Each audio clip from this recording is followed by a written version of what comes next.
सभी को राम राम खामागणी में इनके आप सभी का स्वागत करता हूं। तो लास्ट लेक्चर में हमने 2017 वाला और 2021 वाला पेपर हल कर लिया है। अब हम करेंगे 2015 वाला। साइको के कुल 30 प्रश्न आज के इस वीडियो में लेंगे और कल की क्लास बहुत शानदार होगी भाई। 2012 का पेपर हल करेंगे, बहुत शानदार लेवल का पेपर था। तो अब आपको थोड़ा थोड़ा आइडिया तो लग ही रहा होगा कि किस तरह के प्रश्न पूछे जा रहे हैं। जैसे ये देखो, पहला प्रश्न, ये डिस्लेक्सिया इसने पूछा है। अधिगम अक्षमता वाला जो टॉपिक है वो अपने सिलेबस में मेंशन कर रखा है और हर बार प्रश्न आ रहा है। आपने कल भी देखा था, परसों भी देखा था, और ये देखो 2015 वाले में भी आ रखा है। तो यहाँ पे देखो डिस्लेक्सिया, वैसे तो डिस्लेक्सिया ये पठन विकार है, लेकिन इस ऑप्शन के अकॉर्डिंग हमें देखना पड़ेगा कि कौन सा यहाँ परफेक्ट आंसर है बनेगा। पूछा क्या है कि इनमें से डिस्लेक्सिया किसकी विशेषता नहीं है, मतलब डिस्लेक्सिया से संबंधित कौन सा नहीं है इनमें से। तो पहला ऑप्शन है कि वाचन परिशुद्धता, गति और बोध की समस्या है, तो ये तो होता ही है। दूसरा है सीधे या उल्टे हाथ के प्रयोग के संबंध में निश्चय। देखो इसका डिस्लेक्सिया से कोई संबंध नहीं है। आप खुद देखिए कि राइट और लेफ्ट हैंड पठन विकार में कहाँ आती है ये चीज़ें। तीसरा है लिखने की गति धीमी, तो हाँ डिस्लेक्सिया का प्रभाव पड़ता है, जाहिर सी बात है। और चौथा है छपे हुए शब्दों को सीखने और याद करने की कठिनाइयाँ, तो कहीं ना कहीं ये डिस्लेक्सिया से संबंधित है। लेकिन जो बी ऑप्शन है वो तो दूर दूर तक ही इसका संबंध नहीं है इससे। इसका आंसर क्या बन जाएगा? ऑप्शन नंबर बी होगा। नहीं पूछा है तो बी होगा। दूसरा प्रश्न देखो, अभी प्रेरणा वाले टॉपिक में से है कि पावरफुल मोटिवेशन, कौन सा मोटिवेशन है? पावरफुल मोटिवेशन यानी सशक्त अभिप्रेरणा सीखने का प्रभावशाली घटक क्या है? कॉमन सेंस से भी आप इस प्रश्न को हल कर सकते हैं। इससे बालक स्वस्थ रहता है, स्वस्थ रहने की बात कहाँ से आ गई? दूसरा है ध्यान करता है, तो ये भी एक प्रकार से सीखने से संबंधित हमें प्रश्न को लेना है। तीसरा ऑप्शन है कि शीघ्र सीखता है, हाँ ये बैठ सकता है पर आगे बढ़ेंगे। प्रसन्न रहता है, प्रसन्न रहना, स्वस्थ रहना, ये तो कहीं दूर दूर तक ही इससे संबंधित नहीं है। इसका जो सही उत्तर क्या हो जाएगा? ऑप्शन नंबर सी हो जाएगा, यानी पावरफुल मोटिवेशन इसका एक प्रभावशाली घटक है कि बच्चा जो है वो शीघ्र सीखने लग जाता है। अगला प्रश्न है प्रश्न संख्या 3, हस्तशिल्प की शिक्षा किसे दी जानी चाहिए? तो ये देखो फैक्चुअल प्रश्न है, हम बढ़ते हैं। मंदबुद्धि बालक को, पिछड़े हुए बालक को, सामान्य बालक को और प्रखर बुद्धि वाले बालक को। तो ये देखो इसका जो सही उत्तर है वो हो जाएगा ऑप्शन नंबर ए। हस्तशिल्प की शिक्षा किसे दी जाती है? मंदबुद्धि बालकों को। तो ऑप्शन नंबर ए बिल्कुल सही आंसर रहेगा।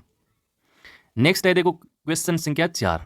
देखो ये पेपर बहुत आसान है वैसे देखा जाए तो, लेकिन कल वाला पेपर तो जान निकाल देगा वास्तव में। इतना शानदार पेपर लेके आऊंगा मैं। छात्रों को चोरी करने की आदत को कैसे दूर किया जाता है? कॉमन सेंस लगाएंगे। बालकों को पारितोषिक देकर, यानी कोई रिवार्ड देकर। दूसरा है उदाहरण देकर, एग्जाम्पल देकर। तीसरा है ताड़ना देकर और चौथा है सजा देकर। देखो पनिशमेंट, सजा, ये तो कभी देने ही नहीं चाहिए। चाहे कैसा भी व्यवहार हो, अवांछित व्यवहार हो, उससे बच्चे से अलग करना है तो सजा देना, इनाम देना, ये से नहीं हो। आप उनको एग्जाम्पल दीजिए, आप उनको एग्जाम्पल दीजिए कि यार उसने चोरी की थी, उसका हाल देखो आप, वो दारू पीता है तो उसके घर वालों की हालत देखो। ऐसे आप एग्जाम्पल देंगे तो कहीं ना कहीं उस आदत से थोड़ा बहुत रिमूव किया जा सकता है। तो इसका जो सही उत्तर है वो हो जाएगा ऑप्शन नंबर बी। नेक्स्ट है देखो प्रतिभाशाली बालक, ये अपने सिलेबस में डाल रखा है। प्रतिभाशाली बालकों की पहचान करने के लिए हमें सबसे अधिक महत्व किसे देना चाहिए?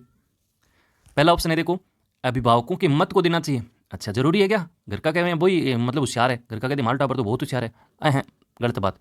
दूसरा है वस्तुनिष्ठ परीक्षणों के परिणाम को देना चाहिए और तीसरा है शिक्षक के निर्णय को देना चाहिए और चौथा है समुदाय के विचारों को देना चाहिए।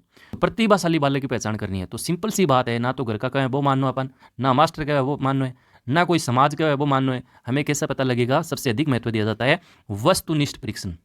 इसका आंसर क्या हो जाएगा? ऑप्शन नंबर बी होगा। इसके क्या रिजल्ट रहते हैं, इससे हम प्रतिभाशाली बालकों की पहचान कर सकते हैं। अगला प्रश्न देखो भाई, समायोजन वाले टॉपिक में से है, आसानी है वैसे। निम्नलिखित में से कौन सा तनाव कम करने का अप्रत्यक्ष ढंग है? अप्रत्यक्ष ढंग तो विश्लेषण एवं निर्णय, ये तो देखो प्रत्यक्ष युक्ति है। दूसरा है रुकावट को दूर करना, ये भी प्रत्यक्ष है।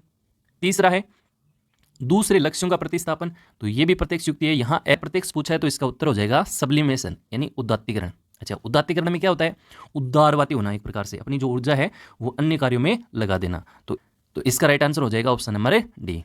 अगला प्रश्न पूछा आरटी से।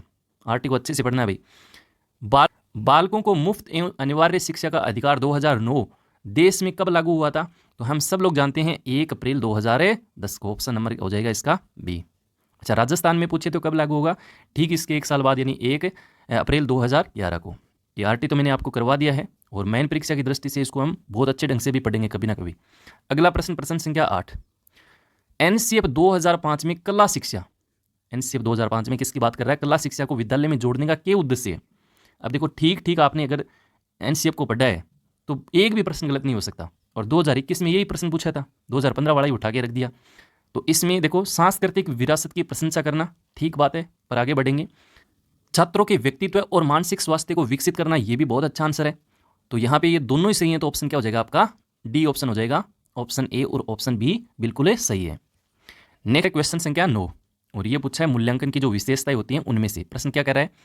जब बालक की परीक्षा द्वारा मापी गई योग्यता के सही मूल्यांकन में स्थायित्व होता है तो उस परीक्षा को क्या कहते हैं? देखो परीक्षा के अंदर क्या आ रहा है? स्थायित्व आ रहा है, कंसिस्टेंसी आ रही है, तो इसका सीधा उत्तर क्या बन जाएगा आपका? विश्वसनीयता बन जाएगा। यानी परिणाम में एक समानता आ रही है, परिणाम में कोई अंतर नहीं आ रहा है, तो वो आपका विश्वसनीयता होता है। वस्तुनिष्ठता क्या होती है? जिसमें जो कॉपी चेक करने वाला होता है उसकी रुचि का कोई प्रभाव नहीं पड़ता है, उसकी रुचि अभिरुचि उसका कोई नहीं प्रभाव पड़े, वो वस्तुनिष्ठता होती है। और यही तो हम सुनते हैं, जो परीक्षण जितना ज़्यादा वस्तुनिष्ठ होगा ना वो उतना ही क्या होगा? विश्वसनीय होगा। और जो परीक्षण जितना ज़्यादा विश्वसनीय होगा वो उतना ही क्या होगा? उसमें वैधता होगी। तो इसका सही उत्तर क्या हो जाएगा? Option number A B. चलिए प्रश्न संख्या 10। प्रश्न संख्या 10 कह रहा है कि एक देश दे रखा है कि मापन की भूमिका सब सीखी हुई कुशलताओं के निष्पादन का एक संपूर्ण अवलोकन देती है। यहाँ पे देखो, यहाँ देखना, यहाँ पे सब सीखी हुई कुशलता मतलब सारी चीज हमने सीख रखी है, उसके बाद एक निष्पादन का संपूर्ण अवलोकन हमें किससे मिलता है? पहला है देखो निर्माणात्मक मूल्यांकन, इंग्लिश वाला पढ़ो फॉर्मेटिव, तो फॉर्मेटिव में तो ये चीजें नहीं होती हैं, यहाँ पे सब चीज पूछ रहा है। दूसरा है योगात्मक यानी समेटिव, तो आगे जाने की आवश्यकता नहीं है, ऑप्शन नंबर ए बी इसका सही उत्तर हो जाएगा। और निर्माणात्मक मूल्यांकन का उद्देश्य क्या होता है? निर्माणात्मक मूल्यांकन का उद्देश्य होता है इंप्रूवमेंट करना, जबकि योगात्मक मूल्यांकन का मतलब होता है बच्चे को ग्रेड देना। चलिए अगला प्रश्न है, और ये प्रश्न पूछा है देखो एक्शन रिसर्च यानी क्रियात्मक अनुसंधान से। पूछा क्या है कि ऐसा कौन सा अनुसंधान है जो सामाजिक समस्या से संबंधित होता है तथा विद्यालय की जनशक्ति के द्वारा विद्यालय में क्रियाकलापों के सुधार हेतु संचालित किया जाता है? तो यहाँ विद्यालय स्तर पे कौन सा हम करते हैं भाई? क्रियात्मक अनुसंधान करते हैं, जो कोरे ने दिया था। शिक्षा के क्षेत्र में कोरे का बड़ा योगदान है, एंडरसन ने इसके 7 सोपान बताए हैं। राइट आंसर बन जाएगा option number B. Next question, उपलब्धि परीक्षण दिए जा सकते हैं। देखो इस प्रश्न में क्या दिया गया था बोर्ड के द्वारा? बोनस। क्यों दिया गया था?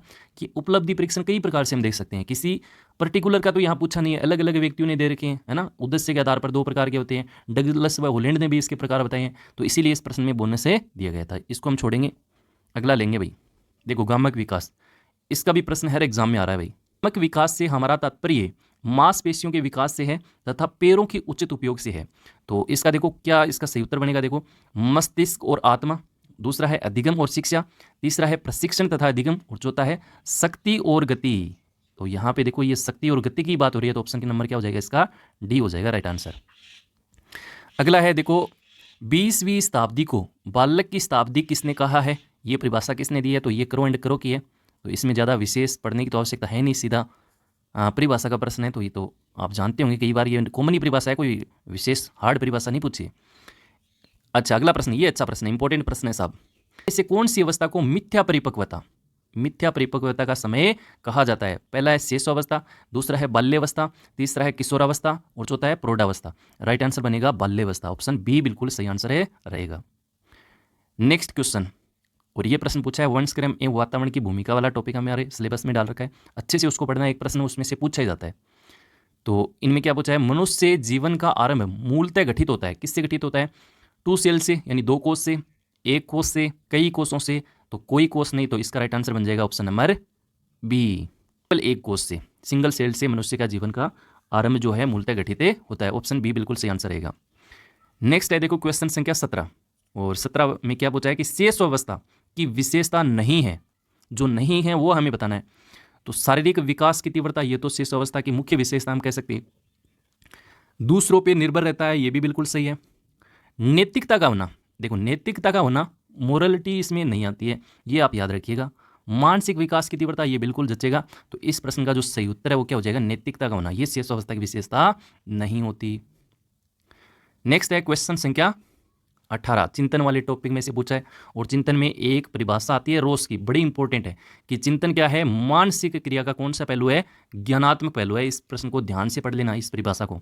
इस प्रश्न में क्या पूछा है कि चिंतन क्या है? What is thinking? पहला है प्रतीकों का प्रयोग, दूसरा है भाषा का प्रयोग करना, तीसरा है प्रत्याक्षिक प्रक्रिया, और चौथा है संप्रति अधिगम। तो इस प्रश्न का सही उत्तर क्या हो जाएगा? प्रतीकों का प्रयोग है चिंतन, use of symbol. Right answer बन जाएगा ऑप्शन नंबर ए। अप्रत्यक्ष पथ समस्याओं का उपयोग किस श्रेणी के प्रयोज्य के लिए किया जाता है? पहला है ऑप्शन बच्चे, दूसरा है प्रौढ़, तीसरा है चिड़िया और चौथा है पशु। तो इस प्रश्न का सही उत्तर हो जाएगा ऑप्शन नंबर बी, एडल्ट के लिए यानी प्रौढ़ के लिए। ऑप्शन बी बिल्कुल सही आंसर रहेगा। नेक्स्ट है प्रश्न संख्या 20। क्या पूछा है इसने कि समस्या के अचानक, अब इस वर्ड को देख लो, इस कीवर्ड को ढूंढ लो, अचानक समाधान की वकालत करने वाले सिद्धांत का क्या नाम है? तो अचानक की बात कौन करता है? इनसाइट थ्योरी करती है, यानी सूझ का सिद्धांत, अंतर्दृष्टि का सिद्धांत कोहलर ने दिया, वो पूछा है। तो right answer option number B हो जाएगा। नेक्स्ट क्वेश्चन पूछा है कि संवेदना ज्ञान की पहली सीढ़ी है, यह कथन किसका है भाई, किससे संबंधित है? पहला ऑप्शन है मानसिक विकास, दूसरा है शारीरिक विकास, तीसरा है ध्यान का विकास और चौथा है भाषा का विकास।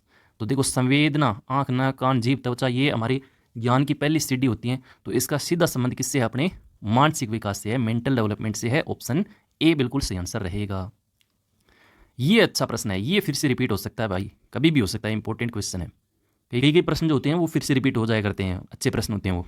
निम्न में से कौन सीखने के सही स्तर हैं? सीखने के सही स्तर क्या है? तो इसका सही उत्तर होगा, मैं आपको सही बता देता हूँ, सी ऑप्शन होगा। तथ्य, तथ्य के बाद हम सूचना ग्रहण करते हैं, फिर हमें ज्ञान प्राप्त होता है उन सूचनाओं से, फिर हमें बोध होता है और उसके बाद हम विजडम कहलाते हैं। तो राइट आंसर हो जाएगा ऑप्शन नंबर सी।